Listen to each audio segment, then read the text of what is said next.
ಈ ಕಾರ್ಯಕ್ರಮವನ್ನು ಹಮ್ಮಿಕೊಂಡಿದ್ದೇವೆ. ಇದರ ಉದ್ದೇಶ ಏನಂದ್ರೆ the theme of this year is beat plastic pollution. ಅಂದ್ರೆ ಪ್ಲಾಸ್ಟಿಕ್ ಅನ್ನುವಂಥದ್ದು ನಿಷೇಧ ಮಾಡಬೇಕು. ಆ ಪ್ಲಾಸ್ಟಿಕ್ ನಿಂದ ನಮ್ಮ ಸೊಸೈಟಿಗೆ ಎಷ್ಟು ಹಾನಿಕರವಾಗ್ತಾ ಇದೆ.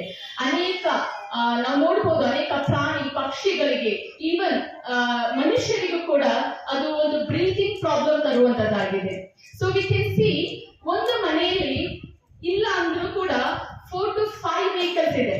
ಒಂದು ಮನೆಯಲ್ಲಿ ಒಂದು ಕುಟುಂಬಕ್ಕೆ ಒಂದೇ ವೆಹಿಕಲ್ ಸಾಕು. But in this generation we are having 4 to 5 vehicles.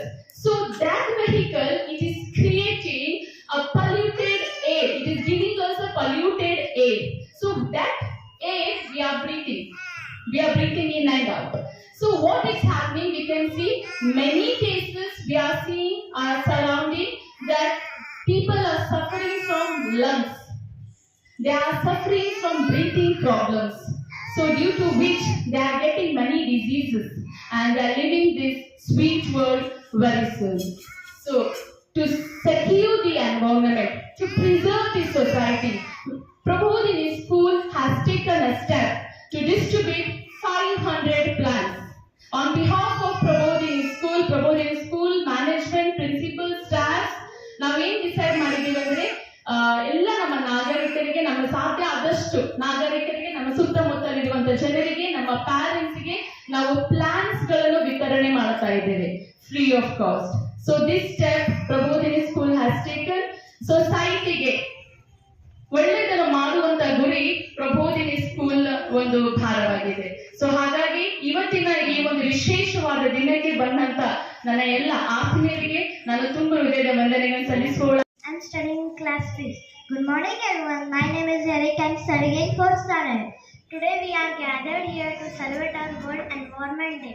It is a very special day when we remember how important it is to take care of our planet.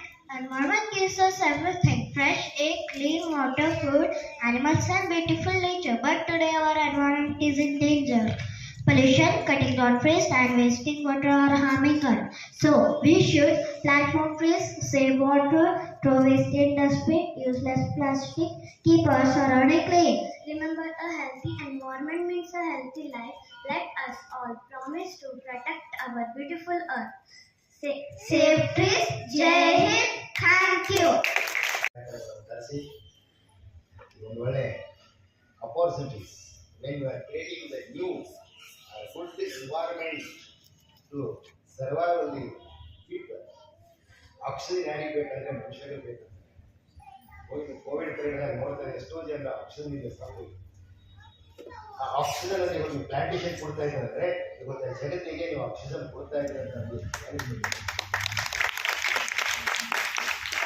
Oxygen ಒಂದೀಗ ನೀರು ಟ್ರೀ ಇದೆಯಾ, ಆ ನೀರು ಟ್ರೀನ oxygen ಎಷ್ಟು ಕೊಡ್ತಾರೆ ಏನು ಖರೀದಿ ಮಾಡೋದಾಗಲ್ಲ. ಒಂದು plant ಒಂದು ಯಾವುದೋ ಒಂದು ಟ್ಯಾಂಕ್ ಖರೀದಿ ಮಾಡಿದ್ರೆ ಎಷ್ಟೋ ಸಾವಿರಾರು ಲಕ್ಷ ರೂಪಾಯಿ.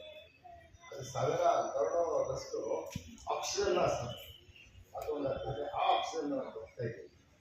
ಅದು ಆಕ್ಸಿಜನ್ ಇದ್ರೆ ಆರ್ಟಿಫಿಷಿಯಲ್ ಆಕ್ಸಿಜನ್ ಇದೆ, ರೋಗ ಕಷ್ಟ ಬರಲ್ಲ. ಆದರೆ ಇವತ್ತು ಸಂದೇಶ ಕೊಡ್ತಾ ಇದ್ದೀರಿ ಲೀಡರ್ಸ್ಗಳಿಗೆ. ಎಷ್ಟು 500 ಪ್ಲಾಂಟೇಶನ್ ಇವತ್ತು ನೀವು ಕೊಡ್ತಾ ಇದ್ದೀರಂದರೆ ಇದು ಬಿಲಿಯನ್ಸು ಅದು ಬೆಳೆಯಿಲ್ಲ. ಆ ಆಕ್ಸಿಜನ್ನ ಎಷ್ಟೋ ಜನರಿಗೆ ಒಂದು ಪ್ರಾಣನ ಬೆಳೆಸಕ್ಕೆ ಕೊಡ್ತಂತ ಅಂಥ ಕಾರ್ಯಗಳು ಮಾಡ್ತಾ ಇದ್ದೀರಿ. ಅದನ್ನು ಭಾಳ ಧನ್ಯವಾದ ಅಂತ ಹೇಳ್ತೀವಿ. ಯಾಕಂದ್ರೆ ಆ ಥರ ಅವರು ಎಜುಕೇಶನ್ ಕೊಡ್ತಾ ಇದ್ದಾರೆ. ಇನ್ನು ಇಲ್ಲಿ ಪಬ್ಲಿಕ್ಕಿಗೆ ಭಾಳಷ್ಟು ಅಡ್ವರ್ಟೈಸ್ ಮಾಡಿ ಈ ಒಂದು ಶಾಲೆಯ ಒಂದು ಹೆಸರು ನಾವು ಒಂದು ಜಗ ಒಂದು ನಾವು ಅಡ್ವರ್ಟೈಸ್ ಮಾಡಿದ್ರೆ ಭಾಳಷ್ಟು ಅಡ್ಮಿಷನ್ ಆಗ ಸಾಧ್ಯತೆ. ಯಾಕಂದ್ರೆ ಎಜುಕೇಶನ್ ಭಾಳ ಕಷ್ಟ. ಅದರ ಸಲುವಾಗಿ ಇವ್ರಿಗೆ ಭಾಳ ನಾವು ಧನ್ಯವಾದ ಹೇಳಕ್ಕೆ ನಾವು ಇಷ್ಟಪಡ್ತೀವಿ. ಅದೇ ರೀತಿ ನಾವೆಲ್ಲರೂ ಏನಾದರೂ ಈ ಮಕ್ಕಳಿಗೆ ಬರ್ತಾ ಇದ್ದಾರೆ, ಸ್ಕೂಲಿಗೆ ಬರ್ತಾ ಇದ್ದಾರೆ ಅಂತ ಹೇಳಿದ್ರೆ ನಾವು ಪೇರೆಂಟ್ಸ್ಗಳು ಅವರಿಗೆ ಸಳಿ ಬಿಡಬಾರ್ದು. ಅವ್ರು ಬಂದ ಕೂಡಲೇ ಏನೇನು ಕಲ್ತಿದ ಮಗ ಅಂತ ಹೇಳಿ ಅವ್ರಿಗೆಲ್ಲ ನಮಗೆ ಎಲ್ಲಿ ಗಿಡ ಮರಗಳನ್ನು ನೆಡ್ತಾರೋ ಅಲ್ಲಿ ಉತ್ತಮ ಪ್ಯೂರ್ ಆಕ್ಸಿಜನ್, ಶುದ್ಧವಾದ ಗಾಳಿಯನ್ನು ಸಿಗ್ತದೆ. ಶುದ್ಧವಾದ ಗಾಳಿಯ ಮನುಷ್ಯನಲ್ಲಿ ಸೇರಿದಾಗ ಸೇರ್ಪಡೆಯಾದಾಗ ರೆಸ್ಪಿರೇಟರಿ ಆರ್ಗನ್ಸ್ ಫಂಕ್ಷನ್ ಕರೆಕ್ಟ್ ಮಾಡಿದಾಗ ಮನುಷ್ಯನ ಹೆಲ್ದಿ ಅಂದರೆ ಆರೋಗ್ಯವಂತ ಶರೀರವನ್ನು ನಿರ್ಮಾಣ ಮಾಡಲಿಕ್ಕೆ ಸಾಧ್ಯ. ಆದ್ದರಿಂದ ಏನು ಮಾಡಬೇಕು ಅಂತಂದರೆ ಗಿಡಗಳು ನೆಡೆಸ್ಬೇಕು, ಗಿಡಗಳು ಇಡಬೇಕು, ಮರ ಕಡಿಯೋಂಥದ್ದು ಇಲ್ಲ. ಇಷ್ಟು ಹೇಳಿ ನಾನು ಮೊನ್ನೆ ಹೇಳ್ತೀನಿ. I thank our president and Suhasini madam for giving me the opportunity start before use and giving the few words. Thank you.